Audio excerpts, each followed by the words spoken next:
हरि ओम नमो भगवते वासुदेवाय। ओम श्री देव्यै नमः। आपके हृदय में विराजमान प्रभु को मैं प्रणाम करता हूँ। 10 महाविद्या की इस गहरी बातों में आज भुवनेश्वरी देवी की हम बात करेंगे, जो 10 महाविद्या के क्रम में चौथी देवी है। भुवनेश्वरी का मतलब यही होता है भुवन की ईश्वरी, तीनों भुवन की ईश्वरी भुवनेश्वरी। गुजरात में गोंडल में उनका एक स्थान है और ये देवी मुझे बड़ी प्रिय है। सरल, शांत और भक्तों को दुख से बचाने वाली। जब मैंने मेरे गुरुजी के सानिध्य में बैठ करके जब साधना की थी, आज से 96-97 की मैं बात करूं तो जब वो दीक्षा मुझे प्राप्त हुई और जब साधना की तो शरीर के अंदर एक अलग ही महसूस हुआ, जैसे कि स्विमिंग पूल में आप तैरने बैठते हो और जैसे तैरते हो ऊपर पानी बहुत होता है मगर आपके उसका वजन नहीं लगता उस पानी का। ऐसा महसूस हुआ कि संसार के अंदर हम बिल्कुल लाइट हो गए। इस अद्वितीय साधना, चाहे भूलोक हो, मृत्युलोक हो, आकाश, पृथ्वी, पाताल, तीनों लोक जिसमें शक्ति ए संचालित करती है। कहते हैं कि शून्य से ही सृष्टि, मृत्यु से पहले और मृत्यु के बाद ये एक जो गैप है, जीवन का एक गैप, जीवन से पहले जो गैप है, जीवन के पास पहुंचने का जो गैप है, इस शक्ति का एक बड़ा, इस सृष्टि का एक बड़ा पार्ट होता है। उसमें ऐश्वर्य, भजन, भावना, कीर्ति, प्रतिष्ठा सब अपने आप में एक उसका आनंद लेने का एक अलग ही अपने आप में एक शक्ति होती है जिसका आनंद हमने पा किया। मगर यह शक्ति कहां से मिले, वो शक्ति कहां से प्राप्त हो? हम सोचते हैं कि भाई हम बहुत मेहनत करते हैं, क्या करते हैं क्या नहीं करते हैं, मगर इससे शक्ति क्या कैसे हो सकता है? मगर मैं इतना ही कहूंगा कि अब सौंप दिया इस जीवन का, सब भार तुम्हारे हाथों में है, जीत तुम्हारे हाथों में, हार भी तुम्हारे हाथों में। जीवन के अंदर हार और जीत सृष्टि के रचयिता के ऊपर सौंप दो, मगर आप पुरुषार्थ के ऊपर ध्यान दो, मेहनत करो। हम बार बार कहते हैं कि भाई देखो ये कितनी महंगाई हो गई, कितना महंगा हो गया सामान, बिजली महंगी हो गई, गैस है, पेट्रोल है, सब महंगा हो गया है। तो जितनी महंगाई आ गई उतनी हमको मेहनत करनी पड़ेगी उसका लेवल प्राप्त करने के लिए। वैसे ही हमारे जीवन के अंदर उस आध्यात्मिक और भौतिक सुख को प्राप्त करने के लिए एक आध्यात्मिक चेतना की मेहनत करनी पड़ेगी, आध्यात्मिक चेतना प्राप्त करने के लिए। बार बार कहते हैं कि मुझे जीवन में वो चाहिए, मुझे जीवन में ये चाहिए, बार बार हम कहते हैं। तो जीवन में तो सब कुछ चाहिए ही चाहिए, मगर उसको प्राप्त करने की मेहनत भी आप बड़े करते हो, मगर प्राप्त नहीं हो पा रहा है। वो तीनों भुवन में से बहुत कुछ मेहनत करने की भी प्राप्त नहीं हो पा रहा है, उसको उस वक्त जिस चीज की जरूरत है, उस शक्ति की जरूरत है, उसको हम कहते हैं त्रिभुवन त्रिपुरारी भुवनेश्वरी। भुवनेश्वरी का बीज मंत्र बहुत सरल है, उसकी साधना बहुत सरल है, उसमें कोई इतनी मेहनत करने की जरूरत नहीं है। मगर हां, वहां श्रद्धा, समर्पण एवं विश्वास की जरूरत है। 10 महाविद्या की कोई भी साधना करो, मैं यहां एक बात बहुत आपको जरूरी बता दूं, भगवान शिव के प्रति आपकी निष्ठा होनी चाहिए। भगवान शिव के प्रति आपकी हृदय का एक तार आपका जुड़ा हुआ चाहिए। क्यों? कि भगवान शिव की ही तो ये शक्ति है, और ये शक्ति आप देखो कि जब दक्ष प्रजापति यज्ञ में ये सब भगवान शिव ने देखा, और इसके बाद इतनी प्रचंड काली का स्वरूप जब सती ने लिया और शिव जी भी वहां भागने लगे, तो 10 दिशाओं का बंधन करके जो शक्ति ने भगवान शिव को भी कंट्रोल किया। 10 महाविद्या की चौथी देवी है भुवनेश्वरी। शिव के प्रति श्रद्धा, गुरु के प्रति आस्था, श्रद्धा और आस्था दो आपके पास है, विश्वास, तो मंत्र रूपी चाबी के माध्यम से आपके जीवन का ताला खुल जाएगा। आपके पास श्रद्धा भी नहीं है, विश्वास भी नहीं है, समर्पण भी नहीं है, तो मंत्र रूपी चाबी क्या काम करेगी? गुरु के प्रति प्रेम नहीं है।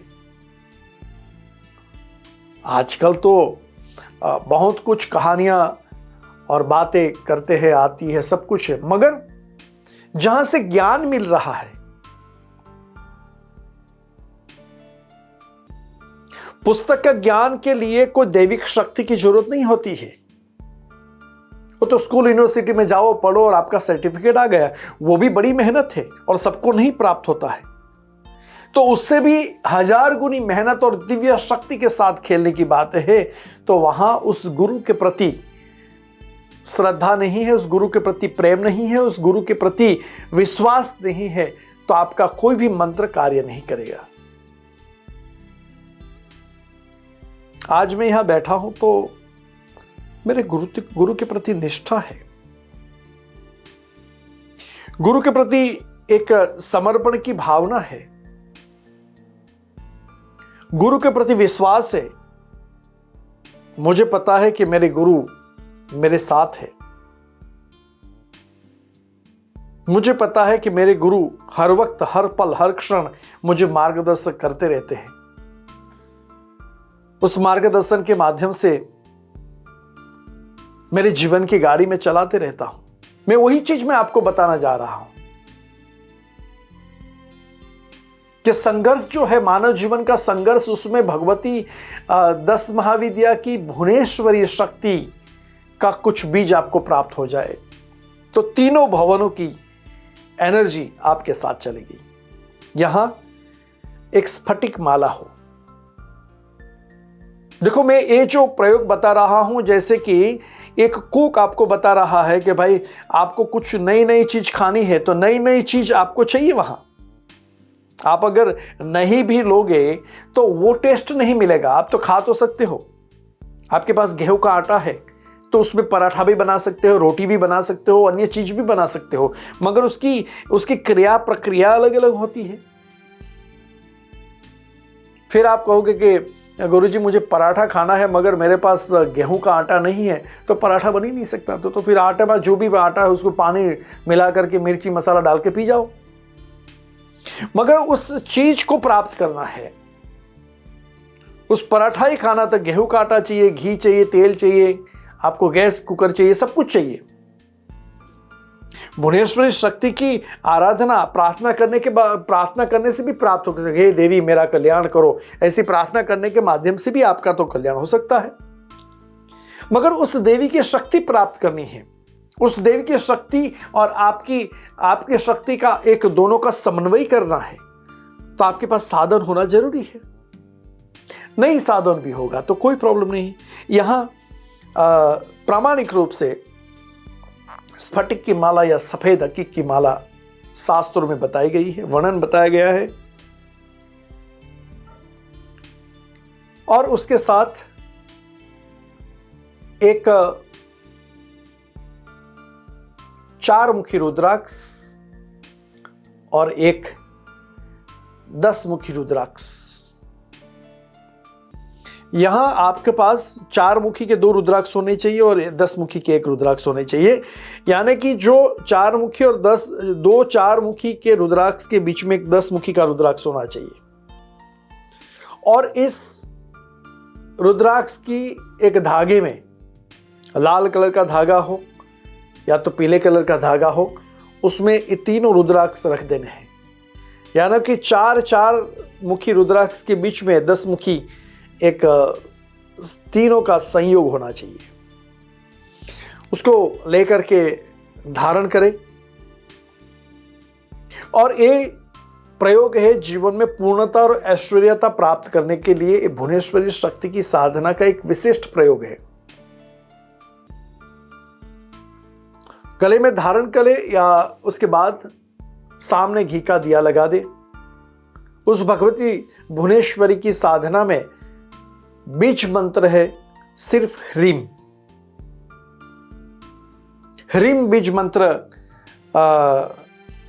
की साधना आपको करनी है। रुद्राक्ष का जो कंठा 4 मुखी और 10 मुखी का मैंने बताया है वो धारण करें। पूर्व दिशा की ओर मुख हो, घी का दिया हो और ह्रीम ह्रीम ह्रीम इस बीज मंत्र से आपको 21 माला मंत्र जाप करना है। और 21 दिन 21 मुखी माला मंत्र जाप जब करोगे तो 21 दिन के बाद आपको एक विशिष्ट अनुभव होगा, मन में शांति प्राप्त होगी और धीरे धीरे धीरे धीरे धीरे धीरे आपके कार्य बनते जाएंगे। आपके शरीर में, आपके मन में, मन की तरंगों में एक विशिष्टता प्राप्त होगी। और वो विशिष्टता जीवन के अंदर बहुत कुछ आगे बढ़ सकती है, बहुत कुछ आगे बढ़ने की क्रिया कर सकती है। ये प्रयोग जो बच्चे पढ़ रहे हैं, जिस बच्चे को यूनिवर्सिटी जाना है, कुछ एग्जाम देनी है, कुछ आगे बढ़ना है, कुछ अपने आप में, तो मेरी नम्र निवेदन, आपसे एक नम्र निवेदन है कि एक बार बच्चों को ये प्रयोग करवा देना। अगर आप नहीं कर सकते हैं तो ऐसे विशिष्ट भुवनेश्वरी मंत्र से सिद्ध ऐसी रुद्राक्ष हमारी संस्था के माध्यम से प्राप्त कर सकते हैं और उसको सिर्फ पहना दीजिए, क्योंकि वो पूरी साधना उसके ऊपर की हुई है। मगर ये प्रयोग करने से, ये साधना करने से सरस्वती की कृपा तो होगी ही होगी। तीनों शक्तियां है इसमें। भुवनेश्वरी देवी की साधना जब करोगे, तीनों देवियां, तीनों शक्तियां हैं और तीनों शक्तियों में से एक विशिष्ट शक्ति ऐसी प्राप्त हो जाएगी कि जीवन के अंदर अपने आप में एक दिव्यता और भव्यता प्राप्त होगी। कई बार दिव्यता मिलेगी, मगर भव्यता नहीं मिलेगी। जहां भव्यता मिलेगी तो दिव्यता नहीं मिलेगी। तो ये जो क्रिया है जब आप करोगे, ये साधना है जब आप करोगे,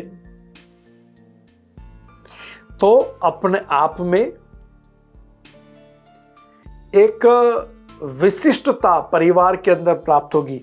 छोटे बच्चे जो बोलने में थोड़ा हिचकिचाते हैं, शब्द स्पष्टीकरण नहीं है, पढ़ाई में मंद बुद्धि है, तो उनके लिए भुवनेश्वरी साधना अत्यंत आवश्यक है।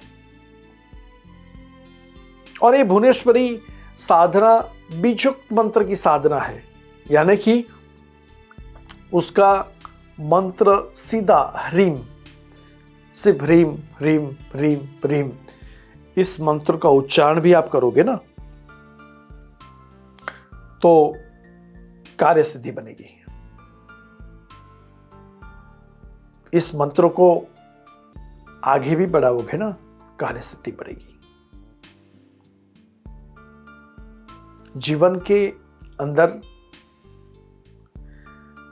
मानवता, प्रभुता, ईश्वरीय शक्ति, सहजता, ये सब प्राप्त हो जाए तो आप तो खुद देवी तुल्य बन जाओगे। और जब देवतुल्य बनने की क्रिया आप करोगे तो वहां एक शक्ति का संचार होना चाहिए, और यह शक्ति का संचार भुवनेश्वरी देवी के पास प्राप्त कर सकते हो, जो अन्य ऋषि मुनियों ने भी प्राप्त किया, कई गुरु और आचार्यों ने भी प्राप्त किया। तो मेरा निवेदन है कि आप ये विशिष्ट साधना करें, आपके जीवन में ऐश्वर्यता और पूर्णता आए, आपके बच्चे अच्छी तरह से पढ़ सके, जीवन में आगे बढ़ सके। यही प्रभु से प्रार्थना करता हुआ, गुरु से प्रार्थना करता हुआ मैं निवेदन करता हूं कि भगवती भुवनेश्वरी की शक्ति आपके घर में, आपके जीवन में प्राप्त हो। अस्तु। नमः शिवाय। जय गुरुदेव।